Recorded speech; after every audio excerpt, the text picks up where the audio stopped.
Alors bonjour à tous, bienvenue sur dailyfx.fr, bienvenue au Morning Meeting, Vincent Gagne pour vous retrouver, dernier Morning Meeting de la semaine. Je vois que le son fonctionne normalement, j'imagine que l'image aussi. Je vais faire attention à ne pas avoir de coupure, donc je vais réduire un certain nombre de pages internet sous vos yeux, voilà c'est fait.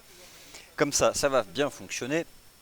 Alors on va parler de tous les marchés, surtout le marché d'échange. Ce que fait l'euro-dollar, c'est bien. Ce qui fait cette semaine, un range, des toupies sous un 14,50. Et ce que j'ai tenté de vous montrer ce matin dans le rendez-vous des scalpers, c'est que à chaque fois qu'on testait un 14,50, généralement on faisait un test, derrière avalement baissier, on coulait. Mais là c'est différent. Donc je pense qu'on peut rester en range quelques séances et à terme une avancée, une cassure d'un 14,50 et remonter donc davantage sur le taux de change euro-dollar.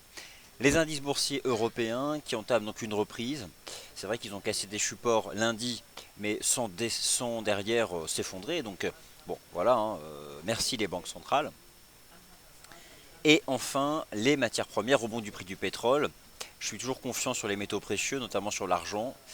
Rebond technique des paires en yens, mais rassurez-vous, c'est pas la fin de la baisse, c'est ce qu'on appelle un retracement. Donc là aussi, en termes d'amplitude, c'est pas très significatif. Et je vais essayer de vous proposer des résistances, pas pour aujourd'hui, mais pour se préparer la semaine prochaine.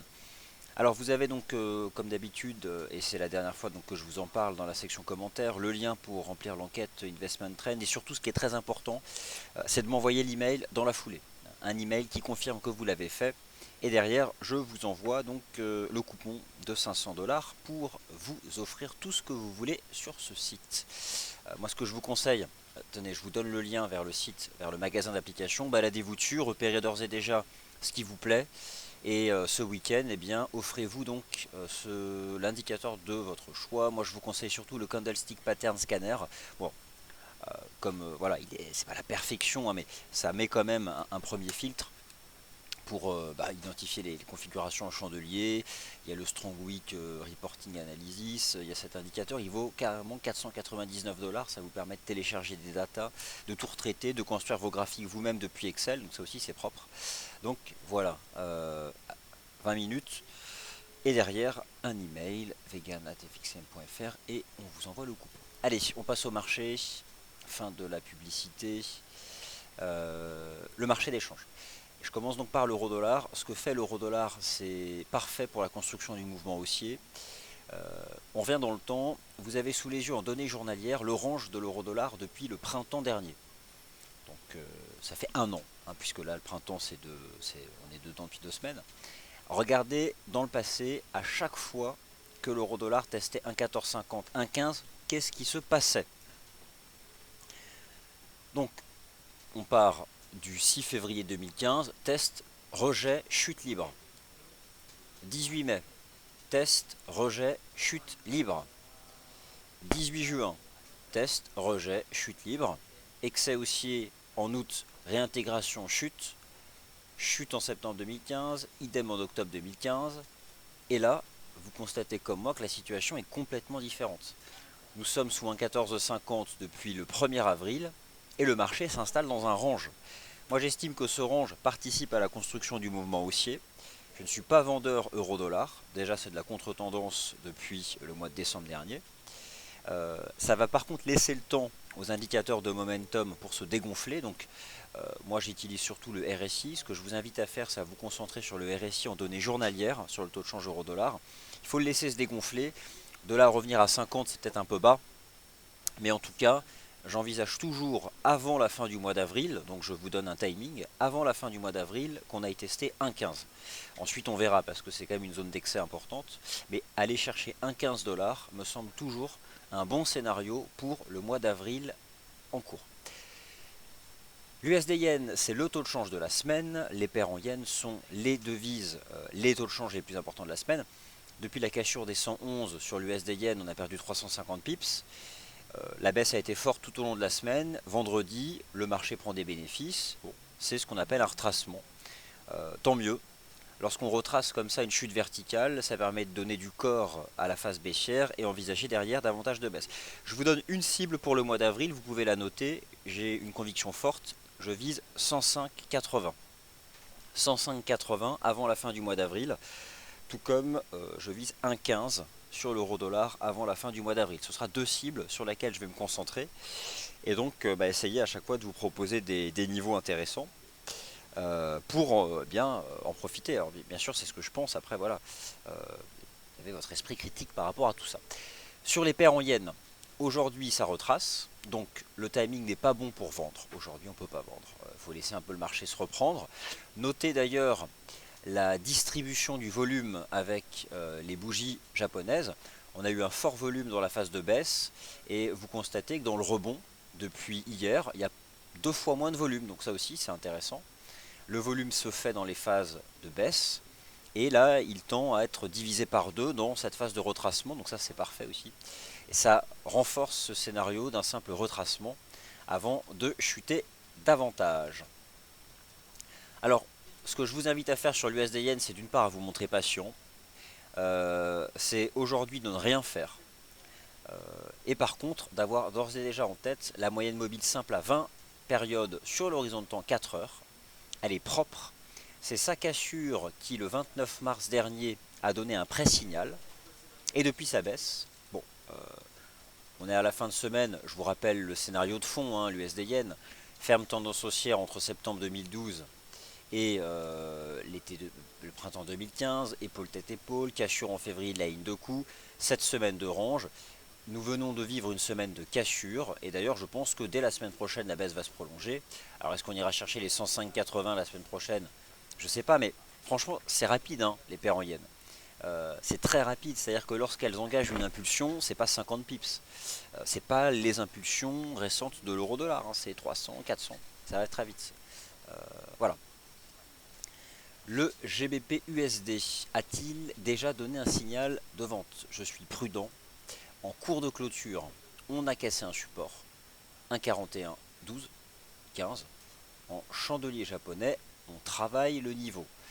Je ne vous propose pas de stratégie sur le GBP USD, c'est une des paires en dollars les plus complexes, difficile à trader, en tout cas j'ai du mal en ce qui me concerne, et à court terme ça reste un range. C'est donc pour cette raison que je me suis davantage concentré sur l'euro GBP, vous le savez, ou encore le GBP Yen dont je vais vous parler dans un instant. Le NZD USD poursuit son repli, il y a un élément technique que je surveille, et c'est le plus simple de tous les éléments techniques, c'est la partie chartiste, donc vous avez ce canal. La ligne de tendance qui attrape le point bas du 20 janvier et le point bas du 16 mars.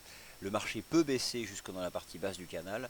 Et par contre, je pense que le premier test du bas de canal sera parfait pour une stratégie d'achat. Ce sera davantage en milieu de semaine prochaine, donc je vous en reparlerai. Mais d'ici là, le marché a encore besoin de se stabiliser. Donc le timing n'est pas bon pour un achat. Je vous ai proposé ce matin dans le rendez-vous des scalpers une stratégie d'achat court terme, probablement du day trading sur l'AUD USD. Alors depuis le marché a donné, il a pris 30-40 pips, après c'est pas violent non plus. Ce qui m'intéresse c'est cette contradiction, alors je ne parle pas de divergence haussière standard parce que c'est pas un cas d'école, mais c'est une contradiction positive active, voilà, qui donne du corps aux 0,75 $. Pourquoi est-ce que je parle d'un day trade et non pas d'un swing trade? Parce que ça reste un range depuis quelques séances.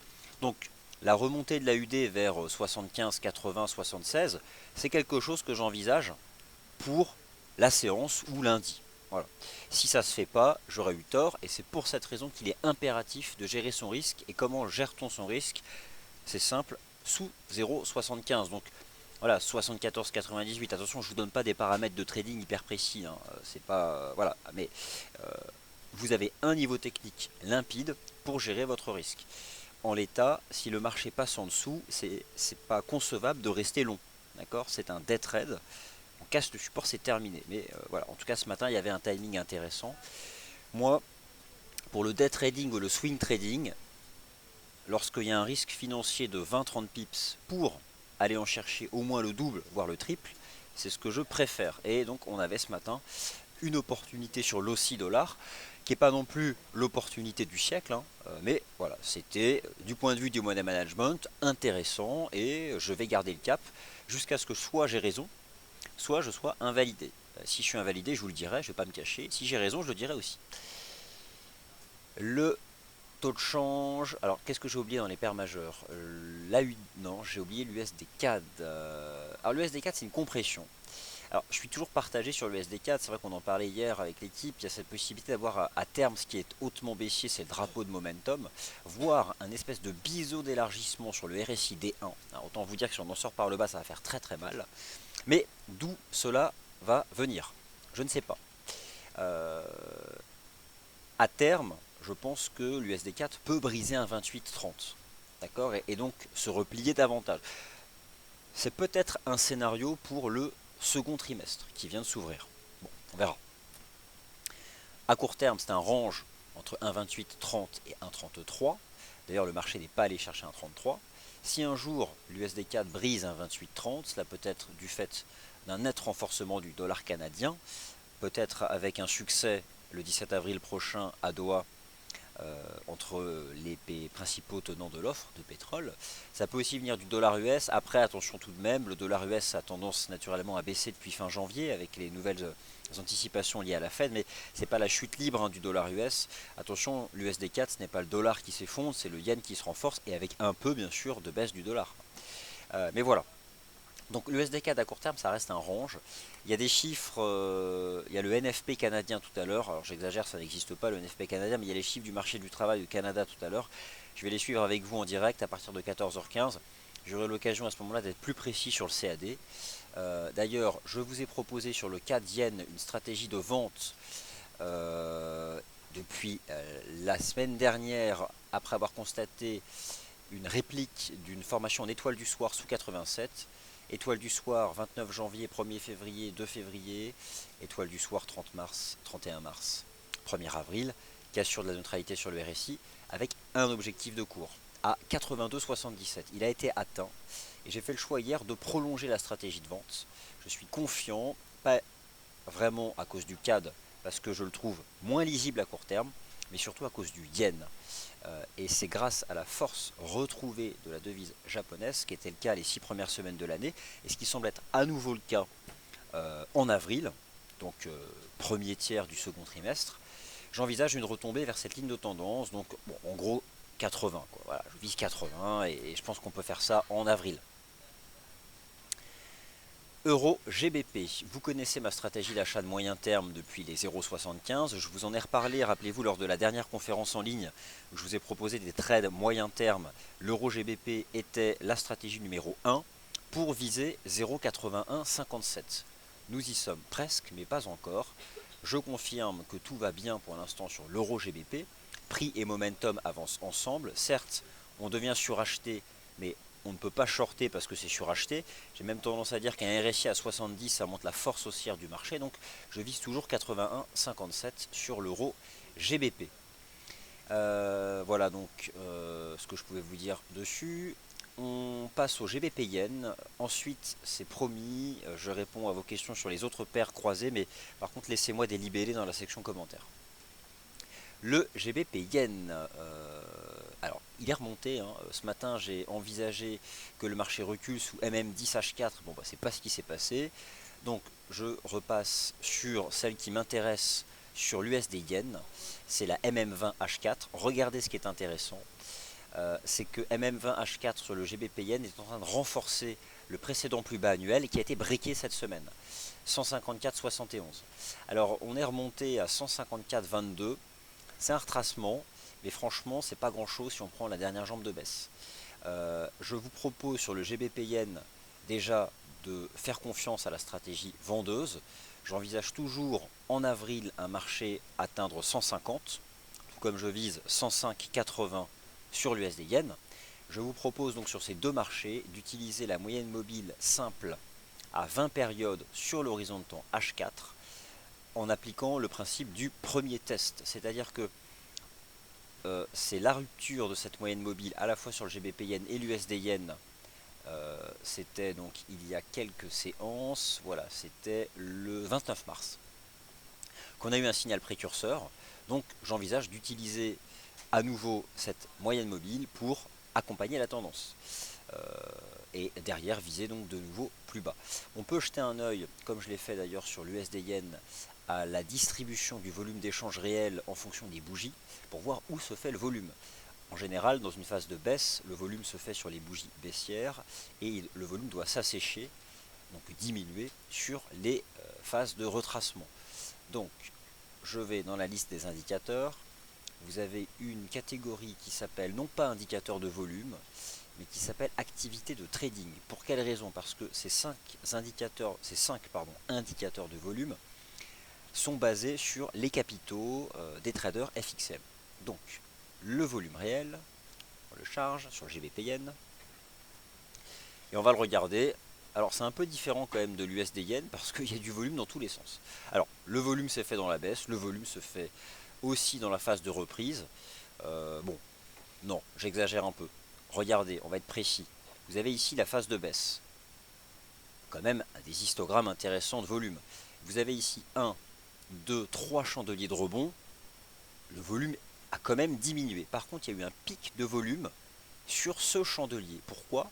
Parce qu'on a fait une mèche haute à 154,25 et qu'il y a peut-être déjà des vendeurs qui reviennent dans le marché. Donc non, honnêtement, regardez en détail, les 3 bougies H4 de retracement se sont faits sur un volume 2 fois inférieur à tout le volume qui a été envoyé dans ce marché sur la cassure des 154,71, et ça c'était le 7 avril, c'était hier. Voilà, c'était hier. Donc, non, techniquement parlant, je reste confiant sur le potentiel de baisse des paires en yens en avril et je vous propose 150 sur le GBP yen en avril, 105,80 sur l'USD yen, 1,15 sur l'euro dollar. Voilà. Et là par contre ce sont des swing trades, hein, c'est-à-dire que ça se tient sur plusieurs séances. Alors je vois un commentaire, oui mais voilà, les stratégies baissières sur les paires en yens, le rollover, eh bien c'est un débit quotidien important. Oui mais ok. Alors on va raisonner de manière opposée. Imaginons, le rollover à la vente, c'est cher sur les paires en yens. Donc prenez un achat d'une paire en yens. Vous allez certes encaisser du rollover, mais vous allez tellement perdre sur le taux de change qui chute que mieux vaut être vendeur d'une paire en yens, se faire débiter du rollover, mais encaisser la baisse du prix. Voilà. C'est l'approche que je vous propose.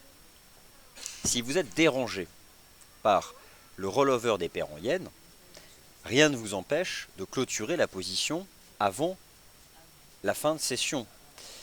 Le problème, c'est que si vous faites ça chaque jour pour ne pas être débité du rollover, vous avez aussi les frais d'ouverture et de fermeture de position. Donc, je suis d'accord que, en fait, le rollover à la vente, c'est un débit. Pourquoi? Parce que c'est la divergence des politiques monétaires.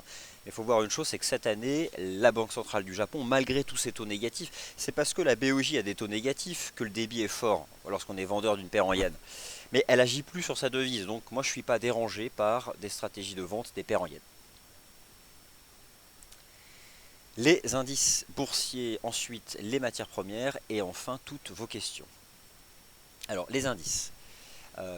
Je vais commencer par le marché le plus faible. L'indice Nikkei que je vais mettre en données journalières. Alors il est corrélé naturellement aux paires en yens. C'est un marché qui a cassé un support le 1er avril et qui défend depuis quelques séances un support à 15 523. Alors ce support à 15 523 sur le Nikkei peut être rapproché de la réaction de l'USD Yen sur les 107,80. Ça ne m'effraie pas davantage. Ça ne m'effraie pas davantage. J'estime que le yen rentre dans une phase de retracement, idem sur l'USD Yen. Regardez l'USD Yen, regardez le Nikkei en données journalières. Ça reste complètement dans les cordes en termes de retracement. Je prends le mouvement récent. Alors par contre je le prends à l'envers là. Je prends le mouvement récent du Nikkei. Qu'est-ce qu'on a fait? On vient de retracer 38%. C'est un retracement standard. Et d'ailleurs regardez la précision des ratios de Fibonacci, ça vous donnait un point de vente. Et en plus de ça, Fibo renforce un chiffre rond, 16 000 points. Donc, moi j'ai un avis tranché. Sur le Nikkei, sous 16 000 points, je reste baissier. Et j'envisage en avril des cassures de support du fait d'un renchérissement de la devise japonaise. Alors les marchés actions de la zone euro sont beaucoup plus complexes en swing trading. J'ai toujours pensé depuis le début du mois de mars, en fait au fur et à mesure du développement du mois de mars, j'ai complètement exclu d'utiliser un quelconque indice européen pour une stratégie de swing trading. Pourquoi? Parce que FTSE, CAC, Eurostoxx 50, DAX, MIB, IBEX, AEX, je peux tous les faire, BEL, sont dans des congestions en mars, n'ayant pas de forme chartiste particulière. On peut trader des ranges, on peut trader des congestions, mais lorsque la forme chartiste est identifiable.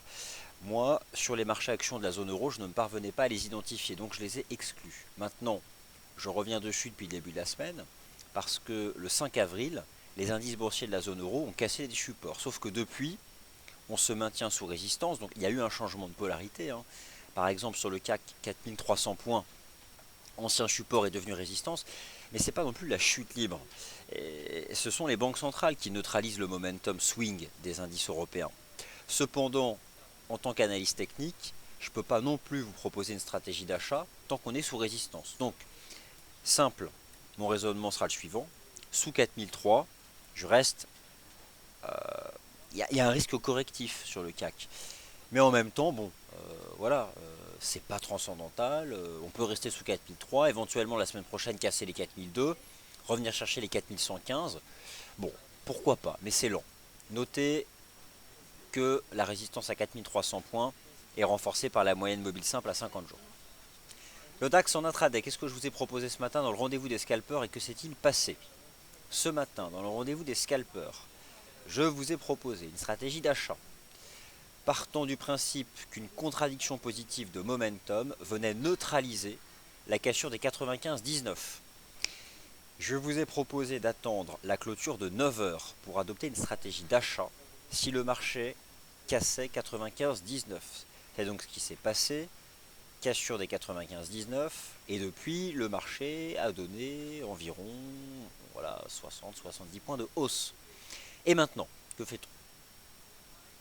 Alors, sur le GER30, j'avais une cible à MM20H4. Le marché n'a pas testé MM20H4. Le marché n'a pas testé MM20H4, il a fait 96,22, elle passe à 96,45. Ça commence à plafonner. Je neutralise mon point de vue. Il y avait ce matin une possibilité de prendre un trade long, quelques dizaines de points. Je pense que c'est fait. Donc maintenant, voilà, j'arrête.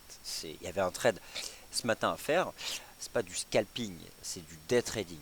Ce que je vous ai proposé ce matin dans ce qu'on appelle le rendez-vous des scalpers, c'était du day trading. Maintenant, je pense que le marché a donné pour aujourd'hui. Peut-être qu'il peut donner davantage, mais j'en ai pas la conviction là à court terme. On peut même envisager de revenir tester le point d'accélération à 95,19. Là, éventuellement, ça se repaye.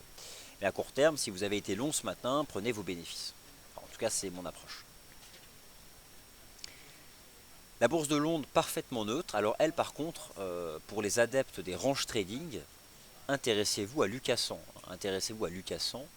Il est vraiment parfait parce que de tous les indices boursiers européens, donc l'Europe de manière large, la zone euro, le Royaume-Uni, c'est un range rectangulaire entre 6066 et 6237.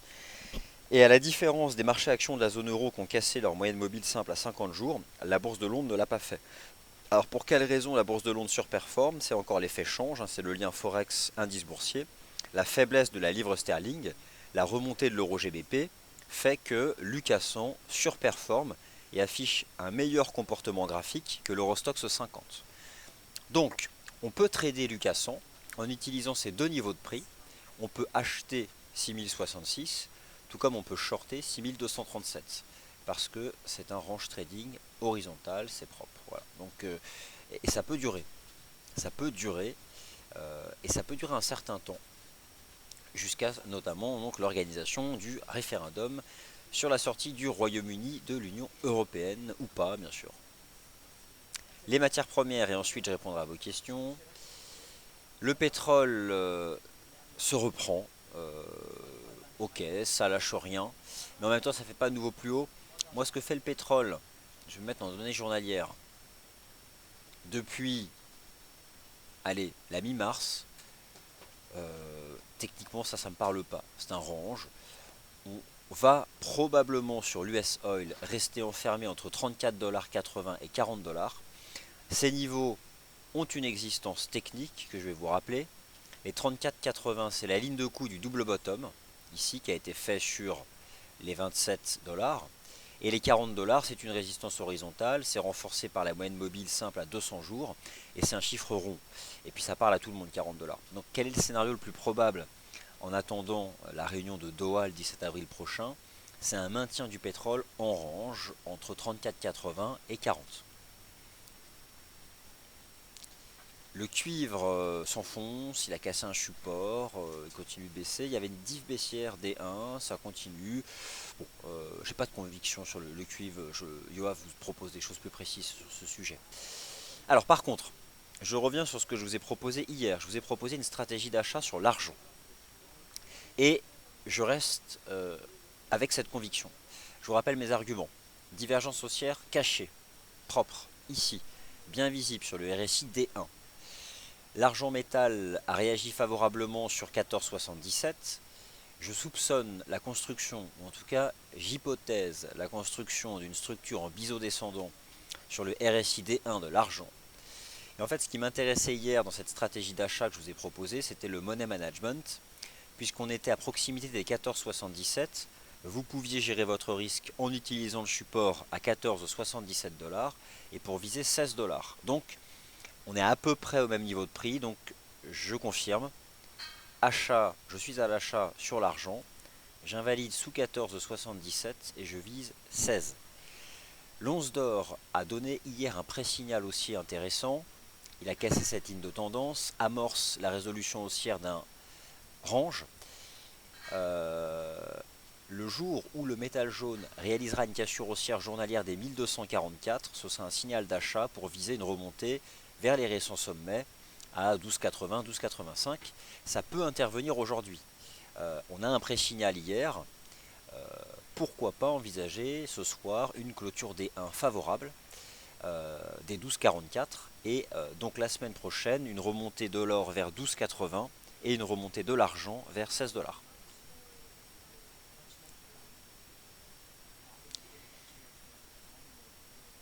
Attention peut-être d'ores et déjà au redémarrage baissier du GBP Yen. Mais bon, on va pas s'emballer, je vais me mettre en données horaires. Ouais, ça semble être déjà sous pression. Bon, ça semble être déjà sous pression. Après voilà, moi j'ai dit stand-by pour aujourd'hui sur les paires en Yen. Bon, je me trompe peut-être, faut peut-être les revendre dès aujourd'hui. Je suis pas pressé. Bon, je suis pas pressé. Bon, je surveille vraiment MM20, MM20 H4. Après c'est vrai que c'est faible. MM20 H4 sur GBP Yen elle est là. On peut faire un petit range jusqu'à ce que MM20 vienne appuyer sur les cours. Moi je vais patienter jusqu'à ces indicateurs de tendance. Allez, je vais maintenant me diriger vers vos questions. C'est parti. Je les poste toutes. Alors, question de visiteurs. Alors, bizarre ce range sur l'euro-dollar sous un 15. Alors justement, moi, je ne le trouve pas bizarre. J'ai au contraire une interprétation qui est assez limpide du range de l'euro-dollar. L'avantage de l'analyse technique, c'est qu'on peut revenir dans le passé et regarder comment, à l'époque, l'euro-dollar s'était comporté lorsqu'il s'était approché des 1,1450, 1,15. Ce que j'ai tenté de vous démontrer tout à l'heure, c'est que depuis un an, à chaque fois que l'euro-dollar atteint 1,1450, vous lui donnez 24 heures et il chutait. Cette semaine, l'euro-dollar a atteint 1,1450 et il n'a pas chuté. Il construit un range.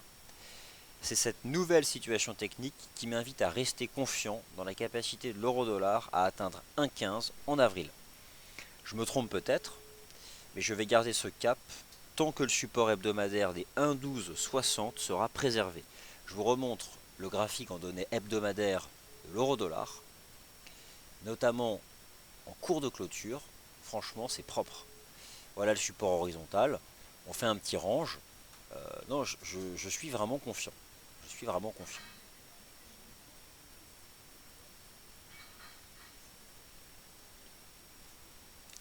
Alors, Greg, bonjour Greg. Alors, je partage le graphique de Grégory. Donc, bonjour. Shinku n'arrive pas à casser les bébés daily, les fameuses bandes de Bollinger, les bébés. Donc, c'est un graphique de l'eurodoll. Risque de revenir en appui sur les MM daily, besoin d'un catalyseur ou sinon une dérive latérale jusqu'à ce que les moyennes arrivent sur les cours. En tout cas, on est en range, ça peut durer le range. Et de toute façon, plus ça dure, mieux ce sera. Plus ça dure, le range 1,1325, 1,1450, plus je vais défendre derrière l'extraction haussière du range. Et puis si un jour on casse tout par le bas, eh ben, je me serais trompé, mais voilà, en tout cas j'ai une conviction, donc j'essaie de la défendre. Alors, un nouveau graphique de Grégory sur l'USD Yen, je le partage de suite. USD Yen au monthly, le courbut sur BB monthly, qui est ascendant et qui ne veut pas s'ouvrir. De plus, nous sommes sur un support trimestriel. Alors voilà donc les bandes de Bollinger. Alors c'est vrai que moi j'utilise pas les bandes de Bollinger, mais en tout cas ça explique la réaction sur 107,80. Après, voilà, moi je reste avec mon scénario de baisse de l'USD Yen en avril vers 105,80. Voilà, donc, mais en tout cas, voilà, les bandes de Bollinger ici qui soutiennent les cours en monthly. Alors je ne sais pas exactement à combien passe, parce qu'on ne l'a pas précisément testé. Je ne sais pas combien elle passe. Ben, on va la regarder. Attendez, on va se mettre ça en live. On va aller voir quel est le prix précis sur l'USD Yen en monthly. Alors attendez, je vais chercher mon graphe monthly parce que j'en ai un. De la bande de Bollinger inférieure. Moi franchement, je regarde le monthly de l'USD Yen, je trouve ça fortement baissier. Donc Bollinger inférieur. Alors c'est bizarre parce qu'on n'a pas... Ah oui non mais on ne doit pas la paramétrer de la même façon aussi. L'écart type doit peut-être peut-être pas le même. On la travaille, hein, c'est certain, regardez, on la travaille, mais bon, même limite, moi j'ai le sentiment là qu'on l'a déjà traversé. Alors par contre, peut-être qu'on ne doit pas avoir le même écart type. Donc c'est pour ça que c'est pas pareil. J'aimerais connaître, il faudrait que je... Attends, je vais regarder une chose. Je peux peut-être voir à combien c'est paramétré. 2,5, ok, c'est pour ça. 2,5. Voilà, on a la même bande de Bollinger. 2,5. Elle est à 107,05. Donc, bon, eh ben, en partant du principe qu'on puisse aller la tester, ce serait 107,05. Donc finalement, on l'a pas encore vraiment testé.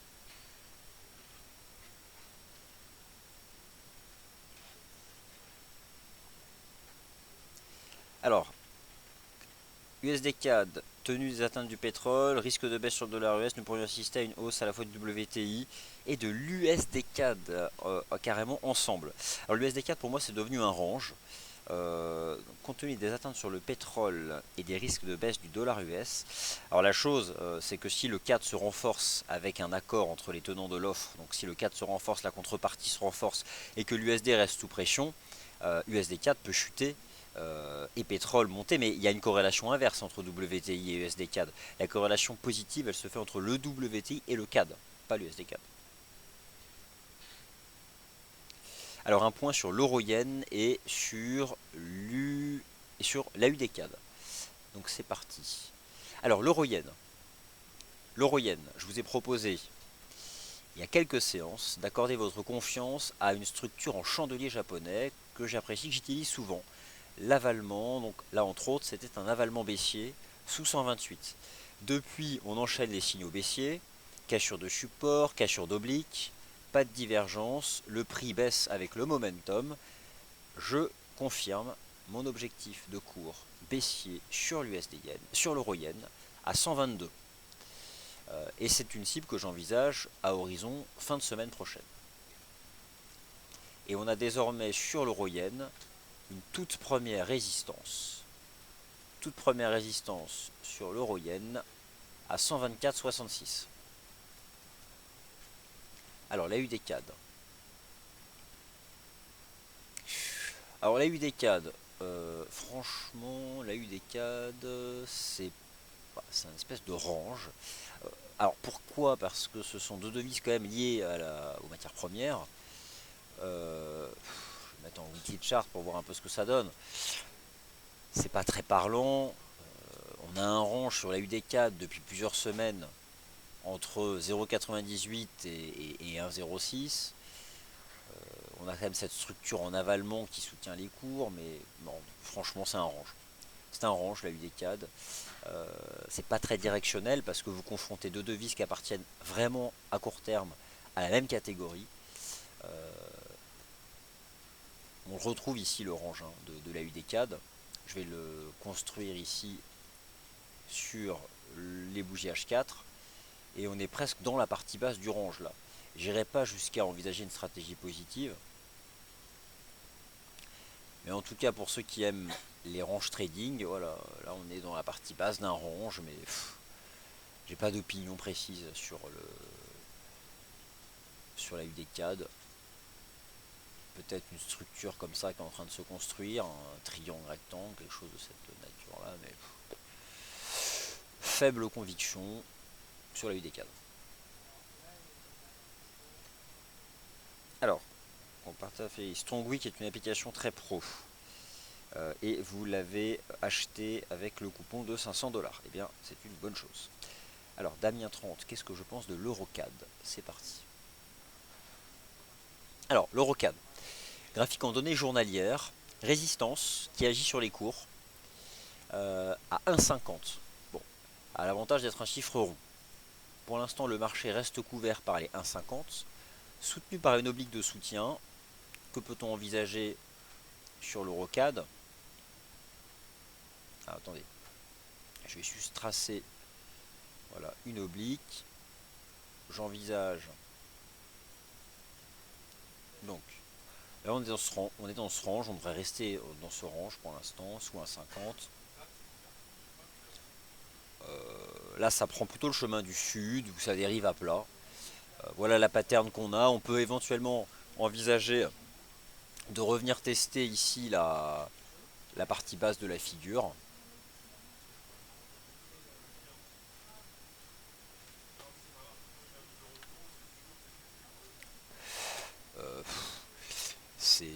C'est pas très directionnel. On a un niveau ici à 1,48. Bon, j'envisage pas grand chose à part une compression entre la ligne de tendance et sous les 1,50. C'est tout. Hein. Je ne peux pas, pas de stratégie particulière à vous proposer. La seule stratégie qui était envisageable, c'était éventuellement de vouloir vendre 1,50, mais bon, on a déjà perdu 110 pips depuis, donc ça peut éventuellement petit à petit se replier vers l'oblique ici qui attrape le point bas du 10 mars et le point bas du 31 mars. Voilà, merci Greg, qui était donc en effet en écart type de 2,5. Mais donc je l'ai vu en fait sur ta capture d'écran que c'est un écart type de 2,5, ce qui donne une BB basse monthly USDN à 107,05. Qu'on l'a pas réellement testé pour l'instant, 107,05.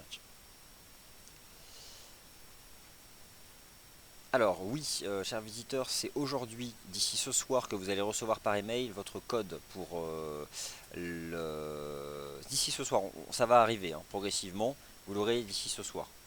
Si vous ne l'avez pas d'ici ce soir, vous nous appelez, on vous l'enverra. C'est qu'il y a eu un problème, mais il n'y a pas de raison. Voilà. Et ce sera envoyé sur l'email que vous nous avez, la boîte mail que vous avez utilisée pour nous confirmer que vous aviez rempli l'enquête. C'est sur cette boîte mail que vous allez recevoir en retour le coupon.